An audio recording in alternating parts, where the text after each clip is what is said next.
Ghost in the Night with Phil Sams.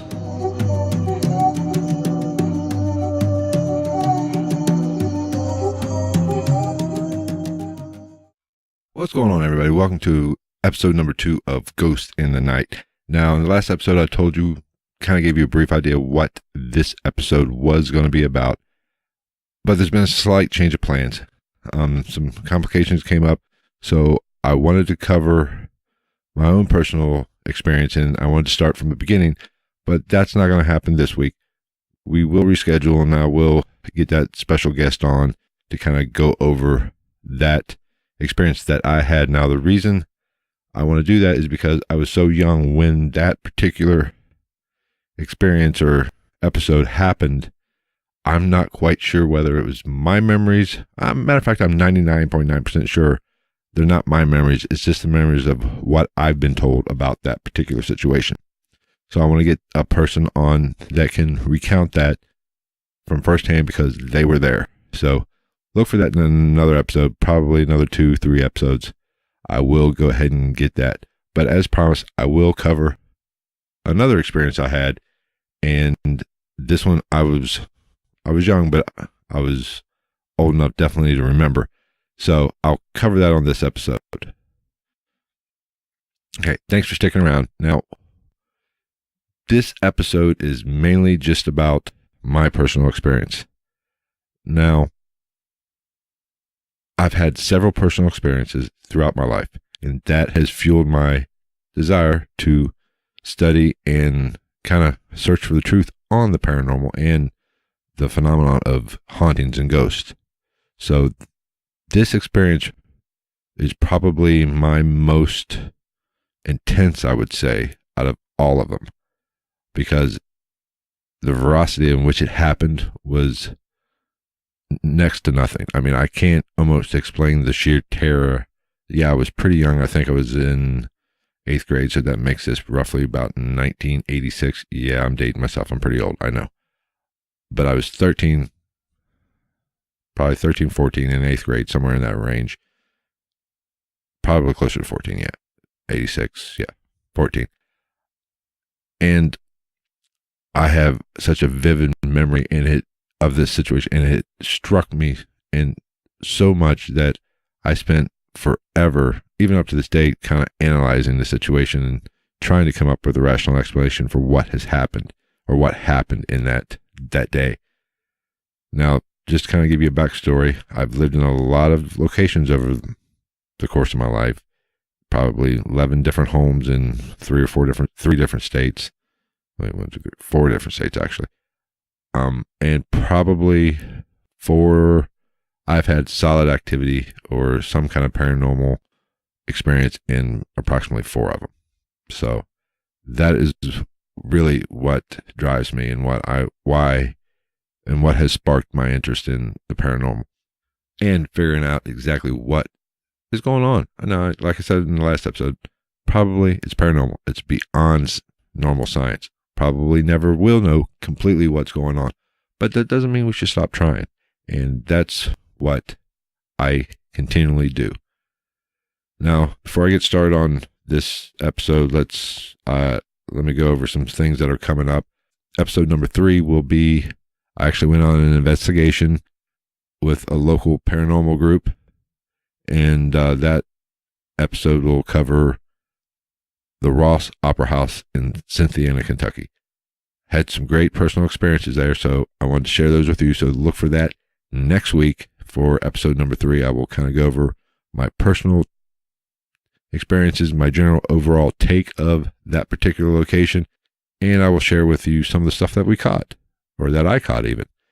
And it's going to be a good one, so definitely come back next week and check it out. So let's get right back to this episode. Now, like I said, this occurrence happened in about 1986, 8th grade. Now, I generally lived close enough to school to where I could walk to and from school every day. This particular day was a spring day. You know, it was a beautiful day out, sun shining, wind was blowing. I walked home. A friend came with me. It was And it was only about a 10-minute walk, probably. Not even that. I mean, you just go across the football field and there we are. So like I said, a friend came with me and they were going to hang out with me at my house until dinner time or whatever. Now, both my parents worked at the time, so I had to run to the place all to myself. And generally, my job when I got home from school, this was back, like I said, 1986, I had to tape my mother's soap operas for her, so when she got home from work, she could watch them. So that's pretty much was my routine on a daily basis. If I didn't have practice or something, I came home and recorded those episodes for my mother, and I would go do whatever it is I had to do. So just kind of set the stage. We got back to my house. I was set up the recorder or not even DVR, the VCR player, hit record, put it on the station and all that stuff. So back in those days, people who were of my generation know cell phones weren't around. You had a landline, and most often that landline was in the kitchen. Now this home was a bi-level, which means the kitchen was raised up about half a level and overlooked the living room or the family room where the TV was. My buddy was down there doing something. I might have even been watching the TV. He was sitting on the couch, and I was up in the kitchen with a full view of everything that was going on in the living room, talking on the phone, talking to somebody on the phone. And, you know, back in those days, those phones had a cord, so you couldn't go super far. Now, if I remember right, that one had a pretty long cord, so I could really move around throughout the kitchen and even go into a few other rooms. So as I was talking on the phone, my buddy was down there doing something, probably maybe even doing homework while he was watching television. I was talking on the phone, sitting in a chair by the phone, looking out into the living room. Now, to my left was the stairs to go upstairs to where the bedrooms and the upstairs bathrooms and everything was. So I'm sitting there talking away, having a good old time. He's down there, and all of a sudden, we hear bang, bang, bang, like 3 doors slamming shut, one after another. Now, there was, let's see, 1, 2, 3, 4, 5 doors upstairs, 3 bedrooms and 2 baths had doors. So 3 distinct bangs where the doors slammed. I'm on the phone. He's down there. We immediately are looking at each other. And I knew from where I was sitting, it came from my left and upstairs. So I knew it was the upstairs bedroom doors. Like I said, we were looking at each other with sheer terror in our eyes. I'm on the phone. I said, gotta go. Hung up the phone. And by that time, he was already up the 4 stairs that came into the kitchen. And to our left was the hallway. You go past the stairs and the front door was there. We bolted out the door. So we're standing, 2 13, 14-year-old kids standing in the front yard. And we were startled because we didn't know what it was. They were loud. The doors slammed. It wasn't just a creak and slowly shut. They slammed. And we stand out there for a minute, trying to compose ourselves and gather our thoughts essentially and calm down, really. So as I was out there, I remember and noticed, okay, it's windy outside. Like I said, it was spring. It wasn't hot, wasn't cold. So I was like, it's windy outside. I was like, maybe the windows are open and a gust of wind just came in and took those doors and slammed them shut. Plausible. I've seen it. I knew it happens. So I said, I'm going to check it out. So walked in, came to the stairs, turned left, walked up the stairs, checked every window in the house or in the upstairs level, checked every room in the house. The windows were closed. So it was not the wind from outside coming through a window, slamming the doors. So I walked back up downstairs and he says, so windows are open, right? I was like, no, they're all closed. He kind of looked at me and, by that time he was pretty startled. I immediately went to, let's figure out what it is. Something had to cause those doors to slam. So I'm sitting there thinking, okay, the air conditioning unit, it's not, like I said, it was springtime, wasn't hot. AC unit wasn't on. It was not running. and we were probably only outside 5 minutes. And I have no remembrance of that kicking on. Now, we all know when an AC unit or the heating unit really kicks on, fans start spinning and it sucks air, and air pressure causes doors to kind of jar or whatever. It happens in my current home. It happens every time the AC or heat kicks on. If a door's not completely shut, or it'll move a little bit and cause a little knock. So I'm sitting there going, I immediately think, I've never seen or heard those doors slam that hard with just the doors or with the AC, the air conditioning kicking on. It doesn't, you would feel that. And plus there was doors downstairs that there's two or three doors. Yeah, 2 doors downstairs that were open that didn't shut. And that immediately, and those probably would have closed first, because back behind the living room is where the central air is, or central air was, and the vents coming from there, and that is where the fan is, and it spins, and those doors would probably shut first. Was it paranormal? Given the experiences I've had in that house in the, let's see, 6 years that I lived in that particular location, yeah, it had to have been paranormal. Even to this day, I still think about that particular day because of the way it happened and the force that those things were closed or slammed, I should say. It was startling. I mean, it rocked my world at that time. I didn't understand, and that was really the first time that I was actually scared or concerned about being in that house. I mean, we'd had little knocks and bangs and, weird noises, creaks, but a lot of that stuff, because it was a house that was built in the 70s, houses settle with the change in temperature, things contract and expand, so you're going to get some noises. I mean, there were some other occurrences that I might share, or that I will share in later episodes, that can't be related to that. Just a house settling. So that drove me, I didn't understand what happened. I wanted to know. I had a desire to figure out what was happening. So that really pushed me into studying and wondering what it is to this phenomenon. And so I've had this drive to kind of figure it out since I was 13, 14.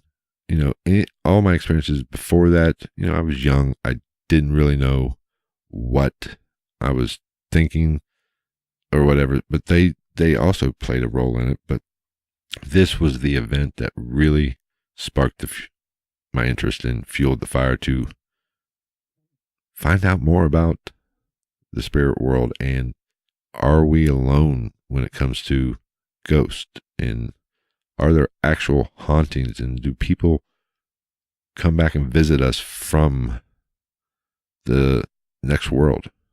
Now, just to kind of continue the story, my friend immediately called his mom, dad, whoever, I don't quite remember who it is, and he said, "Come get me, I'm out." And he pretty much left, and he only lived maybe 5-10 minutes away. His mom, dad, probably actually his brother probably came and picked him up. And, he came back later on, and we all, even for years, I went to high school with him, and, we were buddies throughout high school, and, we kind of talked about that day and kind of, what was that? How did that happen? What caused that? Was it a ghost? I'm going to go out on a limb and say, I think so, because I had numerous experiences in that house, and there's just no rational explanation for it. And it literally scared the bejesus out of me. And, when you're 14 and something like that happens, you don't know what's going on, But luckily for me, I was always older than my age, and I was rational, and I wanted to find out what happened. For days and even months, I would, slam a door or have somebody upstairs slam a door just to make sure that was the noise that we heard. I'd sit down there, slam it harder. Boom. Yep, that's it. That was definitely it. So what was it? Was it the paranormal? Was it a ghost? I tend to say yes. I mean, I can't think of, after all these years, was it 32 years? Well, no, 86, yeah, 32 years. I can't come up with another explanation in what it was and how did it happen? There's no rational explanation for that. So that is the first ghost story or my first experience that I will share with you, and I hope you enjoyed it. I want to hear your thoughts. Tell me if you weren't there, but if you can come up with a reason, I will entertain the thought, and you never know. My mind can be changed. I'm not the type of person that once my mind's set on something that's the way it is. That's the gospel. No, you can change my mind. You present solid evidence to contradict something or prove something. I will change my mind. I'm rational. I can't discount evidence. So I want to hear from you with any story that I share or with any story that somebody else shares on this podcast. I want to hear from you, get your take, come up with another explanation that maybe I didn't think about, or the person telling the story or the person that the story happened to didn't think about, because sometimes it takes somebody from the outside looking in to analyze and come up with a good solution. So be sure to leave a comment. If you're watching on YouTube, be sure to hit the like and subscribe button. I'll try to do as many videos as I can like this one, which is actually me doing the podcast. I can't guarantee I'm going to record video for every podcast, but I will have something up for every podcast unless something happens. But anyway, like, subscribe, do all that stuff, interact. We want to hear from you. Like I said, I don't want to just share my stories or my experiences. Yes, I'm going to go on investigations. Like next episode, I will cover the Ross Opera House in Cynthiana, Kentucky, and I will go over my experiences there and my general take on the place. And I have a couple more scheduled out for up and through November, I believe. So I will share those with you with whatever experiences I have, whatever experiences I don't have. I'm going to devote an episode to those investigations. But I want to hear from you. I want your experiences. I want to share everything that you guys experience. This would get really, really boring if it's just me talking about my personal experiences. I want to hear everybody's experience. If you've had an encounter, if you lived in a house that you felt was haunted, get in contact with me and I will put you on the podcast. We'll do a phone call, record it, and I'll share it with everybody. Now, if you want to remain anonymous, that is perfectly fine. If you just want to tell me or relate your story to me, I will share it and tell it to the best of my ability. But this podcast is for you people who have had experiences to express or tell your stories and express your concerns.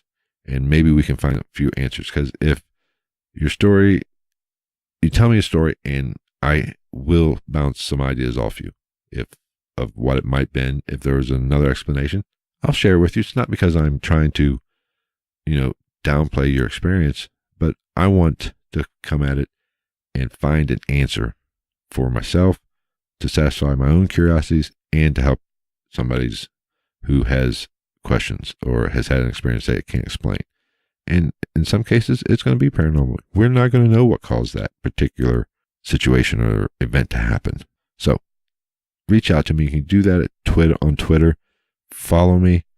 I'll do all updates on Twitter as of right now. My Twitter handle is @night_ghost. So send me a direct message if you have a story you want to relate or you want to be on the podcast and share your story with others. Or if you can leave a comment about the podcast through there, that is a great way to get a hold of me. You can also send me an email directly, and the email address is ghostsinthenightpodcast ghostsinthenightpodcast@gmail.com. I will get back with you. Let me know what you think about the podcast via email, or share your story with me if you're interested on being a part of the podcast and sharing your story with others. That being said, that's going to wrap up this episode of Ghost in the Night. I hope you enjoyed it. Like I said, be sure to leave a comment. If you're watching on YouTube, like and subscribe to the channel. We got some big things coming up. Like I said, I got some more investigations to do. I have 2 more scheduled out at the end of this month. And in October, I know I've got 2. In November, I know at least got 1 as of right now that I know of. So I got a lot of stuff to go over the next couple months, but I still want to share your stories. So get in touch with me. Let me know what you think. If you like the podcast, let me know. If you don't like it, let me know. We want to hear from you, good or bad. Thanks for listening. We'll see you on the next episode. Be sure to look for it on Mondays. Generally, I post early in the morning on Monday, and the video will be posted a day or 2 later. Sometimes, like this video, might be a little bit earlier. So I might be able to post this one on Monday. It just depends on how my schedule works out. And like I said, in about 2 or 3 weeks, I will do the episode on my very first paranormal experience when I was super young. I was only probably 2.5, 3 years old. And like I said, that is why I want to bring somebody on who was actually there and experienced it or knows firsthand what happened. Because my memories of the situation are probably just my memories of what I've been told throughout the years. And that, for me to relay that as fact and actual memories, can't do it because I don't know. I'm sure they aren't. So I'm going to bring somebody on that really was there and can tell you exactly what happened. And it's a doozy. I've always wondered whether or not it was, we all know what a residual haunting is, what an intelligent haunting is, what a demonic haunting is. I've kind of switched between, maybe these hauntings are just residual energy left over from, the past replaying, and that's what we're picking up on.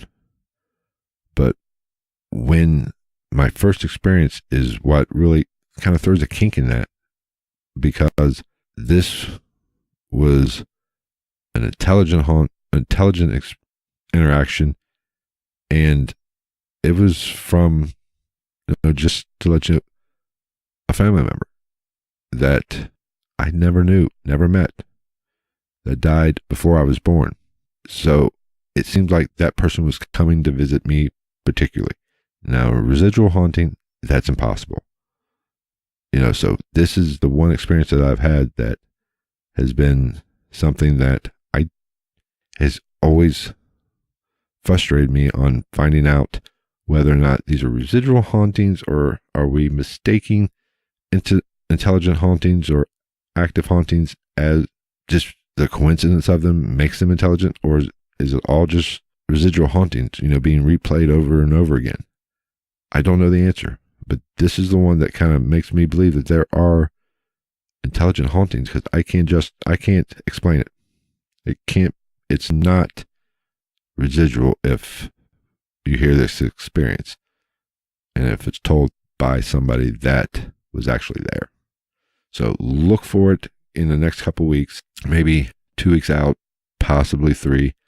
I've got next week the Ross Opera House investigation I want to go over, and I'm going to kind of give you a brief history on the Ross Opera House, and then I'll go into the actual investigation, what I found and what I experienced there.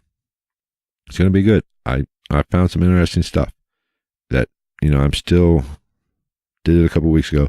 I'm still trying to go through it all and find plausible reasons for it.